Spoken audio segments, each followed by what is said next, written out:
মালদার চাঁচলের বাসিন্দা মহিলাল মণ্ডল স্ত্রী এবং 6 বছরের মেয়ে স্নেহাকে নিয়ে তিনি আত্মীয়ের বাড়ি থেকে ফিরছিলেন।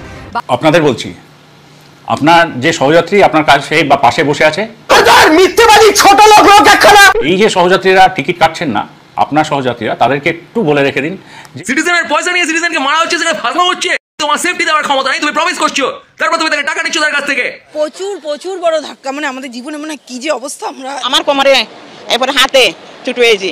যে কোনো দিন যে কোনো মুহূর্তে, যেমন ধরুন তালদি থেকে আমরা হয়তো চাপবো। শুভজিৎ মালি গতকালের দুর্ঘটনার মৃত্যু হয়েছে বালিগঞ্জের 17 নম্বর জামিল লেনের বাসিন্দা বছর 32-এর শুভজিতের। তখন ধরা পড়লে কিন্তু সমাজে মান ইজ্জত একদম ধুয়ে যাবে। মিথ্যেবাদী ছোট লোক একখানা। বেচারা বলির পাঠা কৌশিক মিত্র। হ্যাঁ, আপনাকে বলছি, আপনি এবং আপনার যে পাশে বসে থাকে কেন্দ্র সরকার, তাদের বলবেন মিনিমাম যদি মান সম্মান লজ্জা ঘেন্না বোধ থাকে, তাহলে যাত্রী সুরক্ষার দিকে একটু নজর দিন। রেলের এবং যাত্রীদের সেফটি সিকিউরিটিটাকে টপ প্রায়োরিটিতে রাখুন। নাহলে এই ঝাপটার ধাম মেচে দেয়, এরকম সব অনামি বিভিন্ন স্টেশনে হুড়মুড় করে ট্রেন থেকে কিন্তু লোক নেমে পড়ে স্টেশন মাস্টারের ঘরে ঢুকে যাবে। এমনকি হাওড়া শিয়ালদার যে রেলের বাবুরা থাকে বিভিন্ন অফিসে, সেখানেও কিন্তু হুড়মুড় করে লোক ঢুকে যেতে পারে। এটা শাস্তি দেওয়ার জন্য বলছি না, আপনাদেরকে সতর্ক করার জন্য বলছি, যাতে আপনারা রেলের সুরক্ষাটাকে মাথায় রাখেন। হ্যাঁ, আপনাদের বলছি, বেচারা পুরো একদম রূপঙ্কর বাগচি হয়ে গেছে বলির পাঁঠা। দেখুন, রেলের এত বড় এই ঘটনাটা ঘটার জন্য তার উনি দায়ী নয়, কিন্তু উনি ভিডিওটা পোস্ট করার পরে উনি তো নিজের থেকে করেননি, ওনাকে নিশ্চয়ই বলা হয়েছে যাতে সবাই টিকিট কাটে। ঠিকই আছে, ওনার দিক থেকে উনি কাজ করেছেন। আর এই যে ঘটনাটা ঘটলো, এর জন্য রেলের যে দুর্ঘটনাগুলো ঘটছে, তার জন্য সর্বোপরি কেন্দ্র সরকার এবং লোকাল কিছু স্টাফেদের ফল্ট থাকে। সে লোকো পাইলট হতে পারে, সিগন্যালিং ম্যান হতে পারে, মেনটেন্যান্সের কর্মচারীরা হতে পারে। যেমন সিঙ্গার কেকের মৃত্যুর জন্য রূপঙ্কর বাগচি দায়ী ছিল না, কিন্তু তার ওই বিরূপ মন্তব্যের ভিডিওটি করার পরেই যেহেতু দুর্ভাগ্যজনকভাবে আমরা কেকে হারাই, তাই পাবলিকের পুরো রাগটা গিয়ে পড়ে তার ওপর। উত্তম মধ্যম খিস্তি তিনি ডিজার্ভ করেন, তিনি খেয়েছেন। কিন্তু আবার মনে রাখতে হবে, তার মৃত্যুর জন্য রূপঙ্কর বাগচি দায়ী ছিল না। ঠিক তেমনই এই রেলের দুর্ঘটনার জন্য কিন্তু কৌশিক মিত্র দায়ী নয়, কিন্তু কিছু করার নেই। তার এই ভিডিওটা 2-1 দিনের মধ্যে এই ঘটনা, তাই পাবলিক খিস্তি রাস্তা করছে, তাকে শুনতে হবে। দুর্ভাগ্য। তো চলুন আমরা আমাদের মহান গুরুদেবকে দিয়ে শুরু করি। রোদ্দুর রয় কিছু ফুলচন্দন ছড়িয়েছে, কি বলছেন তিনি?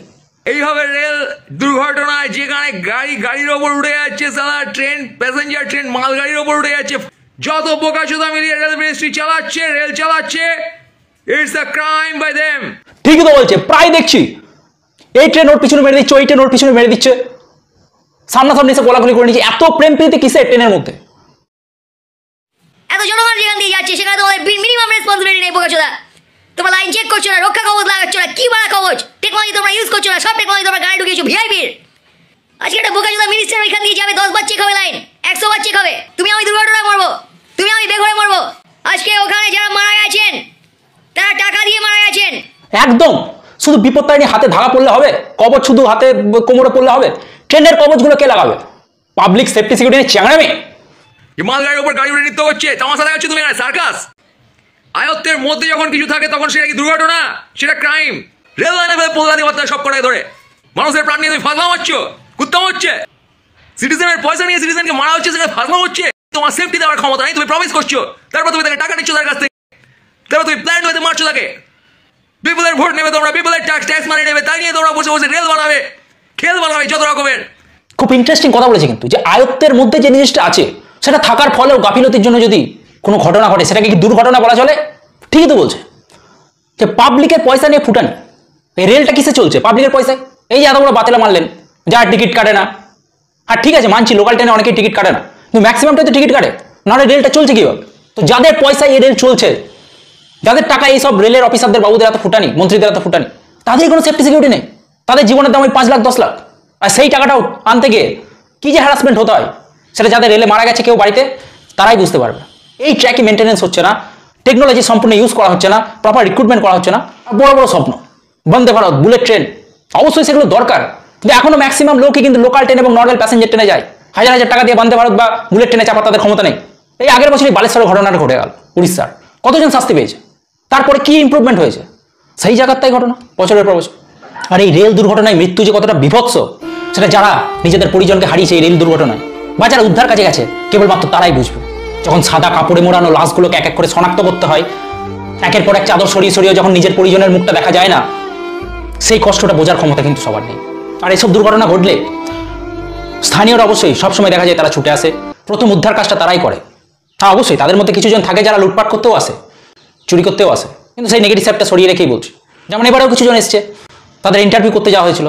গতকাল যখন এই দুর্ঘটনা ঘটে এই পরিবারের সদস্যরা 3 জন প্রথমেই কিন্তু ছুটে যান, অর্থাৎ দুর্ঘটনা হওয়ার 1 মিনিটের মধ্যেই তারাই প্রথম ছিলেন যারা কিন্তু দৌড়ে পৌঁছেছিলেন।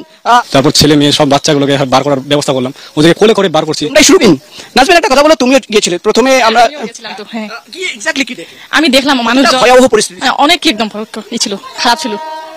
তারপরে মানুষগুলো কেউ মরে গেছে, কেউ ভালো আছে, ওদেরকে বের করছে, কারো হাত পা কারো পা কাটা গেছে। প্রথম উদ্ধার কাজটা এনারাই করেছেন, তাই এনাদের স্যালুট।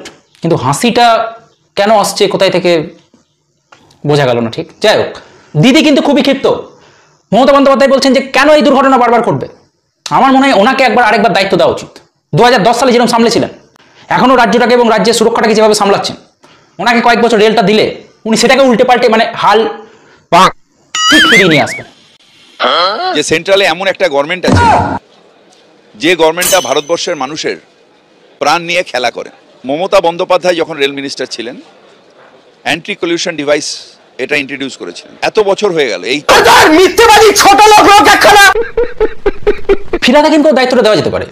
যেভাবে উনি গার্ডেন রিচের বাড়িগুলো মেনটেনেন্স করেছেন, যেভাবে কলকাতার নিকাশি ব্যবস্থা জল জমা থেকে কলকাতাকে বাঁচিয়েছেন, যেভাবে পুকুর ভরাট হওয়ার হাত থেকে কলকাতাকে বাঁচিয়েছেন, ওনার দায়িত্বে থাকলে রেলটা এবং মানুষের প্রাণগুলো অন্তত বেঁচে যেত। পোস্তাপুল মেনটেনেন্সের জন্য তো উনি কম খাটাখাটি করেননি। কিন্তু আমাদের দুর্ভাগ্য, কেন্দ্রে এমন একটা সরকার বসে আছে যে তারা দায়িত্ব নিয়ে মানুষের জীবন শেষ করছে, তাদের জীবন নিয়ে ছিনিমিনি খেলছে। আমাদের রাজ্য সরকার আপ্রাণ চেষ্টা করছে তাদের বাঁচানোর। দেখুন, কেন্দ্র সরকার জানে তাদের কি করতে হবে, রাজ্য সরকারও জানে তাদের কি করতে হবে। তারপরেও তারা যদি না করে, তো এরপরে আপনাকে আমাকে জাস্ট আমাদের নিজের তরফ থেকে যতটা করণীয়, যতটা সতর্কভাবে চলা যায় চলতে হবে, আর বাকিটা ছেড়ে দিতে হবে ওনারাতে। এখন এমন কোনো জায়গা নেই যেটা সুরক্ষিত। বিপদ পায়ে পায়ে ঘুরছে, প্রত্যেকটা জায়গায় বিপদ। কিন্তু আমাদের তো বেরোতে হবে, কাজকর্ম করতে হবে। তাই সাবধানে থাকুন, সতর্ক থাকুন, বাকিটা ওনার উপর ভরসা রাখুন। তো আপনাদের এই নিয়ে কি মতামত, কি করা উচিত, আর টিকিট কি আর কাটবেন, একটু চিন্তা ভাবনা করে কমেন্টে লিখবেন। ভিডিও যদি ভালো লাগে তাহলে লাইক, শেয়ার এবং চ্যানেলে যদি নতুন থাকেন তাহলে সাবস্ক্রাইব করে পাশে থাকা বেল আইকনটা প্রেস করে দেবেন। দেখা হচ্ছে নতুন ভিডিওর সাথে। ততক্ষণ ভালো থাকবেন, সুস্থ থাকবেন, সাবধানে থাকবেন। জয় হিন্দ, শুভরাত্রি।